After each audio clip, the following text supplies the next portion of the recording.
How's it, guys? Welcome to the podcast. As always, great to have you here. I'm super excited for this episode today. Today we are tackling the subject of EMF exposure and this exponential increase in electrical pollution that's ongoing in our society. You wouldn't be considered crazy to be wondering, is this stuff potentially harmful to us? That's something that I've been worried about for a long time, since the beginning of lockdown, especially with the new 5G technology that's rolling out. And, there's people that laugh at the concerns about it, but I urge you to have a look at this podcast or give it a listen. What I did was I watched a 2.5-hour webinar on this topic of protecting yourself from EMF exposure. Managed to track down the Cape Town geovital consultant who does home assessments, and he can advise us to better protect yourself.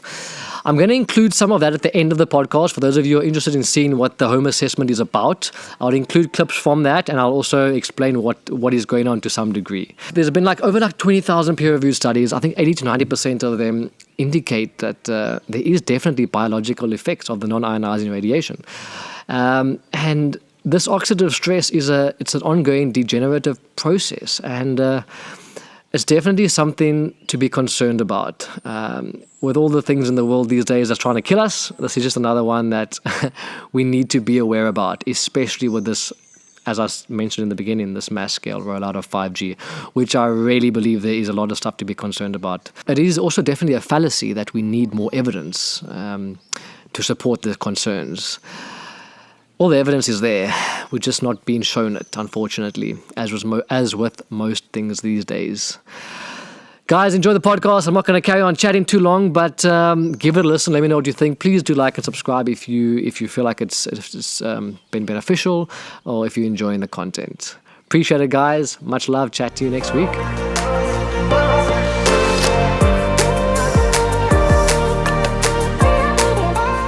Peter, thanks for taking the time to come out today and do this. We just did the house assessment for the EMF exposure. Just to kick this off, can you tell us a little bit about yourself and your background in this field of work? Yeah, sure. So I'm a technocrat by nature. I've got a Master of Science in Computer Science, and I've been in the IT industry probably most of my life. I got into the EMFs probably 10 years ago. My wife was diagnosed with cancer, and she's got a doctorate in microbiology, so she's a researcher. And I think one thing she's found that there wasn't adequate support for her condition. And she started doing a whole lot of research into alternate medicine, into what else you can do. And one thing that she kept on coming up against, or kept popping up, was EMFs. So she handed it over to me. I had a look at it, and any normal engineer, I said, no, this is all nonsense, because the standards are there, the protection's there, etc., etc. But then I had to do it justice, and I started digging around a little bit, and I think the term is going down the rabbit hole, which I'm still down in there. But I think what really came out of that, it raised a serious concern in my mind in terms of the safety of the radiation levels, in terms of what we're exposed to. And I said that was 10 years ago. Technology's even moved on from then. Yeah. So I got myself a couple of meters. I started testing the house, very much amateur meters initially, did it at friends' houses, etc. And we managed to mitigate. And then I started doing some courses. I did some online courses with EMF experts in the US, which is an excellent. It's not an online course, but it's driven online, but it's a face-to-face course. And then 2 years ago, I trained as a geovital consultant in Austria to do the EMF mitigation. So we've recently being a year and a half ago, opened up a wellness center in just outside of Somerset West, between Somerset West and Stellenbosch, which we're part owners of. And one of the big things I found that every time we had patients with chronic illnesses and serious physical health issues came in. They were sitting on their mobile phones. They had the mobile phones against their heads. They were completely oblivious to any issues that this might cause. So I then started talking to them, and it literally evolved into me doing this pretty much full-time together with running the center. Wow, okay, that's interesting. Like I mentioned to you earlier, me and Tara got into this at the beginning of lockdown, looking at obviously hearing about the 5G now, which is obviously topic of the day. But really delving into that, and then I watched the webinar, which you were involved in, and I managed to track you down to because we've been stressing about this. Obviously, we've got this tower that's right here. And we did the home assessment today, which was amazing. So insightful, took a lot away from that. Just quickly, are you seeing this increase in electrical pollution, call it, this increase in the technology? Are you seeing increase in health effects on people around those areas and people complaining about that, coming to you with health issues? Yeah, Darren, so I see it in two folds. First of all, I see a lot more awareness. Okay. 2 years ago when we did public talks, and there's a couple of people in my sort of field around South Africa, generally you had a few people coming in. They were already aware, and they just wanted to find out a little bit more. Obviously, there's been a lot of speculation and talk about viruses and 5G, and there's been a lot more limelight put into the EMFs. Yes. Having said that, I have a lot of reports from clients, from people, friends, that have, especially in the Johannesburg area, where the technology has been rolled out a lot earlier than in Cape Town, reporting strange effects. Sleeplessness, heart palpitations at night, nausea, headaches, funny ringing in their ears. And this is all very, very recent, so it's not something that's been around with the 2G, 3G technology. And not to say that the science doesn't show that those technologies are safe either. Yeah. But I think the general concern is that the newer technologies like the 5G are being rolled out untested, and specifically not shown to be safe. Technology itself is great, yes, speeds and all the extra that it will bring to us in theory is excellent. Yeah. But not at the detriment of our health. If it's been shown if it can be shown that it's healthy, great. Yes.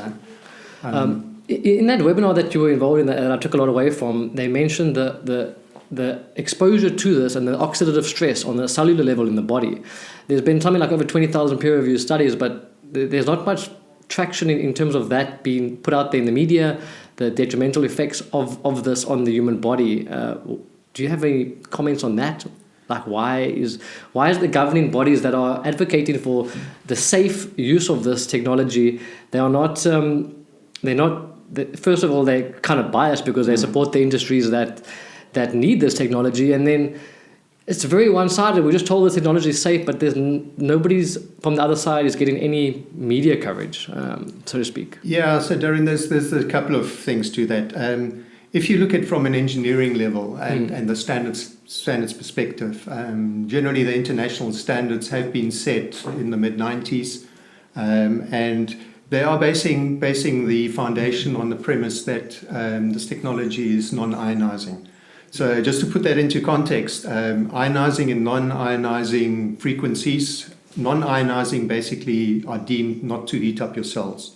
Okay, and ionizing frequency potentially heats up the cells, so it can cause damage.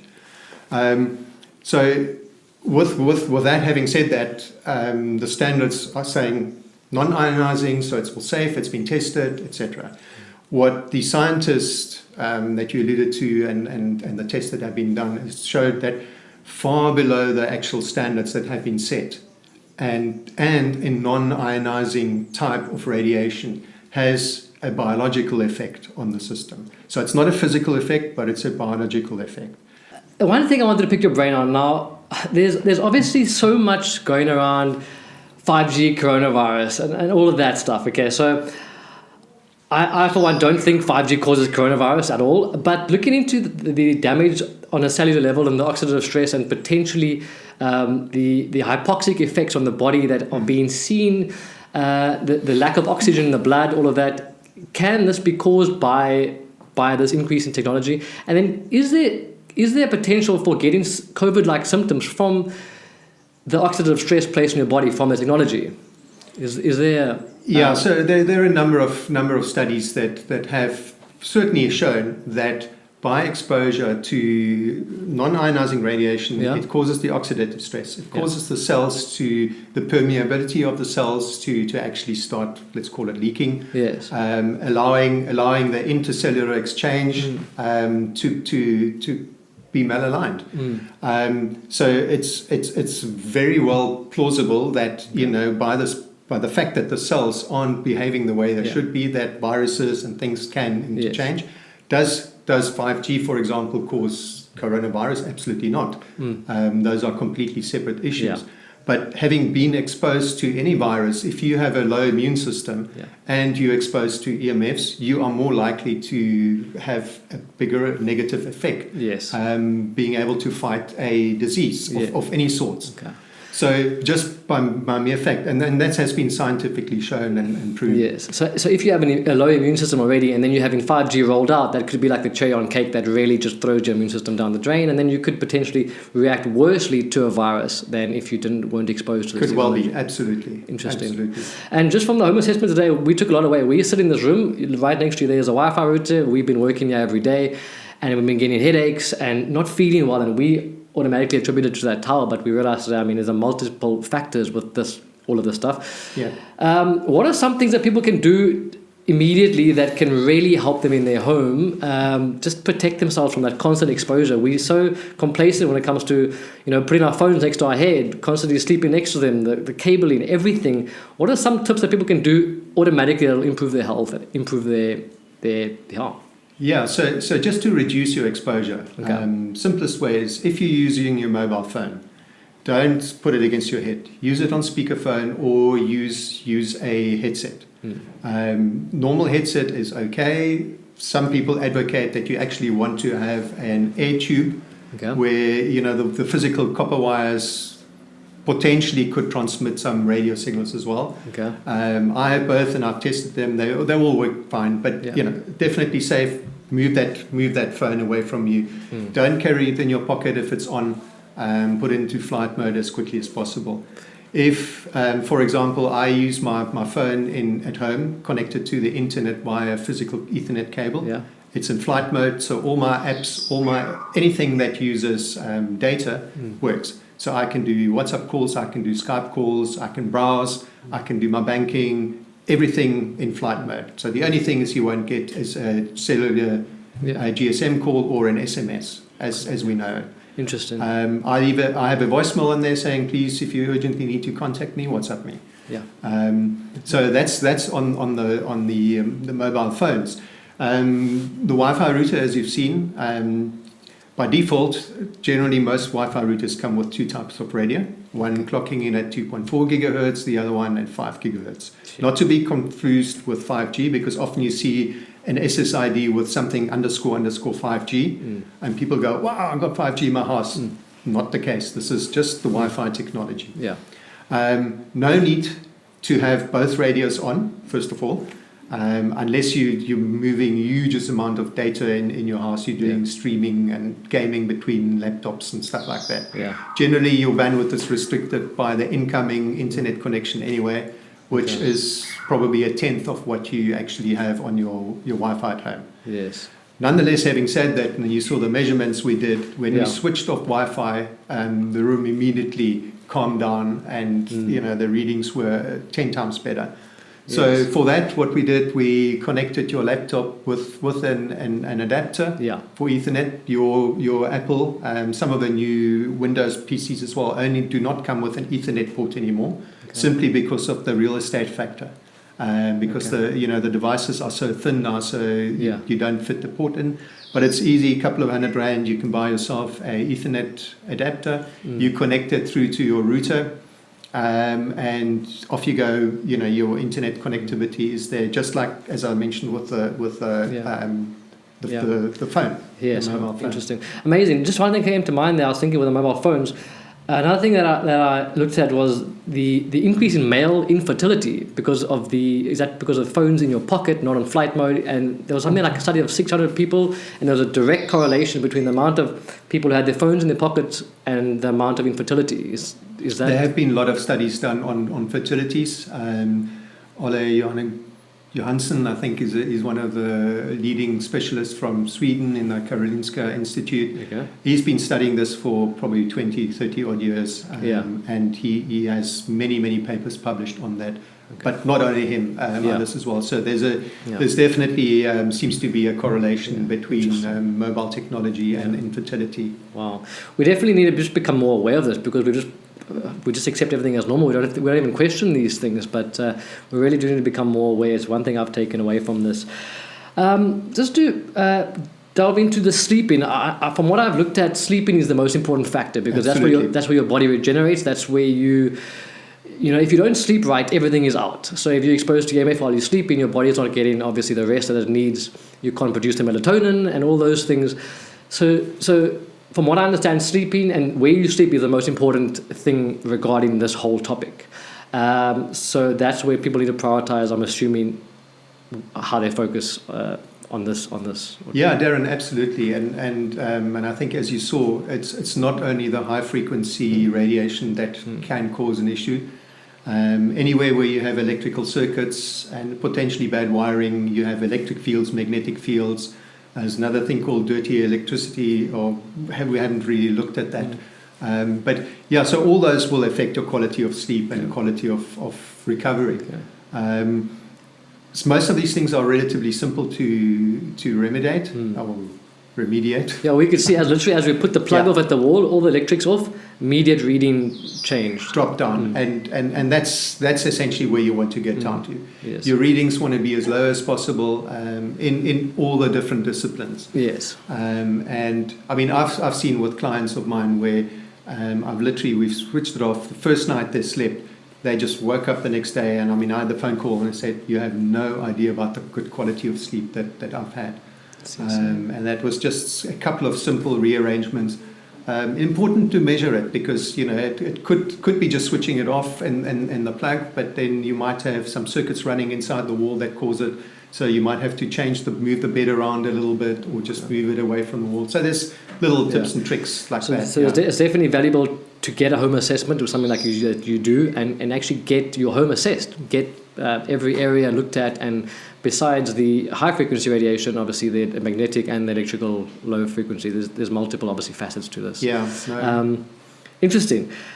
I know you got to get going, Peter. Just to end off quickly on, we were chatting before this, and you mentioned the different the wavelengths and frequencies from, can you quickly explain 2G, 3G, 4G, and the concerns and the worry around 5G now, and what you're seeing with that? Because I know 5G is a hot topic. So what is your opinion on the 5G, and can you explain the differences in the technology quickly? So without getting too technical, basically if you look at 2G, 3G, 4G technologies, and to a level of 5G technology, they currently, the way they're operating, they're still running in a relatively low frequency range, so underneath 3.8 gigahertz. However, the 5G technology, as it's specified, will start using in a near future what they call millimeter waves, which is basically moving us into uncharted territories. A lot of these technologies have been used in the military before. Again, there are reports of people having ill effects thereof. There's a couple of scientific studies showing oxidative stresses and basically oxygen molecules being affected at around about 60 gigahertz. Yes. So there's a whole lot of things that are on the table that we actually don't know about in terms of what the health effects are going to be. No problem. As I mentioned earlier, I think generally the public is starting to become aware, and it's demanding from the industry to say, well, show us that this is safe, but not just saying it's safe by a non-ionizing frequency. There needs to be independent studies made that can be verified, that can be retested. And on both sides, to be very honest, there's not enough evidence to show it's harmful and it's not harmful. Yes. However, if we take the interpolation from the previous technologies where they've shown that there are health effects at sort of radiation level far below the standard set, we can only assume that this could have the same if not worse effect, because we're now moving into uncharted territory, and we're just laying additional frequencies and exposing our bodies to it, which 100% could potentially be harmful. And it seems to be, like you mentioned, not just 5G being one frequency, it's a massive range. So we're starting off at the lower end, but we don't know the effects of, if they push that what's up to 90 gigahertz or something, this could be disastrous. And besides the human health, looking into environmental impacts on the bees and all these, it's catastrophic when you see how it's affecting the environment. All this electrical pollution, it's not just 5G, it goes back, but it's getting incrementally or exponentially worse. Absolutely. So I know there's a lot of movements to stop the rollout of 5G, stop this continuous increase in technology without the safe studies done. Do you think there's, for those who are worried and want to make a difference, do you think we can make a difference? And what is the outlook looking like? I think we can all make a difference. First of all, I think educate yourself. Don't take my word for it. There's a little plethora of research out there. Don't take the word of the industry. Don't take the word of the, let's call it, activists. Do your own research. Have a look at it. Also, having said that, you mentioned the environmental effects. There are serious issues. The fact that basically the planet is going to be blanketed with satellites using this kind of technology. That's a whole different discussion, whole different story. We can all play our part. If you strongly believe that this is something that you don't want, don't buy a 5G phone. It's very simple. Stop using the technology. It's the same as smoking. I'll stop smoking because I know it's detrimental to my health. The more people stop smoking, the less cigarettes will buy, the less the industry is supported. Okay. So, there are simple way in that. Burning down towers, in my opinion, is not the way to go. It's a very, very extreme way of looking at it, and it's not going to address the problem. What we really need is studies on both ends. They need an open debate, and we need the standards potentially revisited and relooked. Yes, I know in some countries, I mentioned earlier, we chatted, they have stopped the rollout to do the adequate studies. Correct. I know they're pushing in these groups pushing for that, just to stop the rollout without the tests. Do you think that'll happen in South Africa or not? I think it's early to tell. I mean, at the moment we see the stuff being rolled out. The challenge is that once it's there, it's too late. So, I think one can try. I know in with the previous technologies, there have been a lot of communities that objected to masts going up without consent, without actually having an opinion voiced. So, there should be processes in there to be put, and the community should really have the ultimate choice. Sure. Do we want this technology or don't we want the technology? Sure. And ideal would be to create quiet spots. 100%. Cool. Also, Peter, where can people find you if they want to get involved in your work or get a home assessment, all that stuff? How can they reach out to you? So my company is called EM3, em3.co.za, and all the details are there. They can drop me an email. I operate in the Western Cape, obviously. I do tend to go up to Gauteng regularly prior to lockdown, which is a little bit more tricky these days. Happy to help, happy to advise. Perfect. Yeah. Awesome. Well, thank you so much for your time. I really appreciate it. And definitely feeling a lot more educated on the topic. So great. I appreciate it. Thanks, you. Dan. Awesome. That was amazing. Awesome. How's it, guys? Welcome to this portion of the quick summary of our home assessment. As you can see, it's quite complicated, a lot of different equipment, high-tech equipment, and very individualized to the specific corner of your home. So this is just what happened in our home, some of the stuff to give you an idea. As I mentioned, it's very individualized. What is it on the readings? It basically gives me a max value. So you want the peak value that is actually being captured because of the pulsing.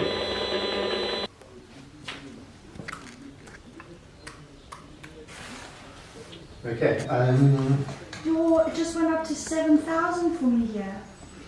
Yeah. I tend to work on my battery mode. Okay. So if you literally unplug your laptop, if you can just move that out and just get that down. He's already moved down now. You've got the other laptop there. Okay, but now remember this cable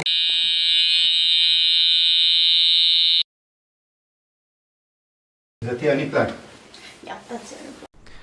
As you can see, this is very sensitive high-tech equipment. Okay, so we already dropped in.